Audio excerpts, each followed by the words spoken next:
जी मी साधना केली ती तुम्हाला एक्सप्लेन करेन. साधना म्हणजे मी पहिली गोष्ट म्हणजे मी कोणाचा गुरु नाही आहे. मी एक साधा स्वामींचा सेवक आहे. हो. एक माझा नुस्खा म्हणून मी ती साधना केली होती. हां, हां. ब्रह्ममुहूर्तावर उठायचो. हं. 4-4:30 वाजता उठायचो. अंघोळ करून स्वामींचा एक फोटो आहे माझ्या घरात खूप छान. माझ्या प्रत्येक रीलमध्ये तुम्ही तो फोटो बघाल. माझ्या पाठीमागेच ठेवलेला असतो. त्या फोटोच्या समोर बसायचो आणि मला तेव्हा असं कळलेलं होतं की पाण्यामध्ये सगळ्यात जास्त एनर्जी असते. हां. पाण्यामध्ये खूप जास्त. तर मी एक ग्लास पाणी पारदर्शक काचेच्या ग्लासामध्ये 1 ग्लास पाणी ठेवायचो. पहिल्यांदा स्वामींना पहिल्या दिवशी मी स्वामींना सांगितलं किंवा पहिल्या दिवशी आपले कोणते व्ह्युअर्स असतील त्यांना मी सांगू इच्छितो, पहिल्या दिवशी तुम्ही संकल्प करा, हं. की मी हे तारक मंत्राचा जप का करतोय? हं. ठीक आहे.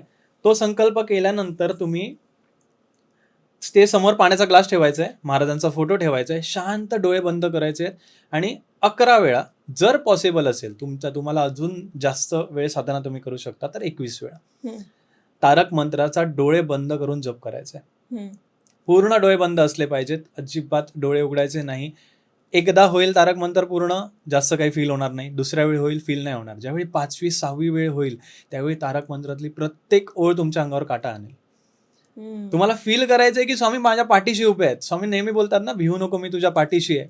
हं. पाठीशी उभे आहेत, समोर महाराजांचा फोटो आहे, तुमचं ध्येय तुमच्या डोक्यात आहे, तुम्ही का संकल्प करताय ते तुम्हाला माहिती आहे. त्यानंतर तुम्ही तो तारक मंत्राचा 11 वेळा जप करा, हं. डोळे बंद करा आणि त्यानंतर फक्त 5 ते 10 मिनिटाचं ध्यान करा.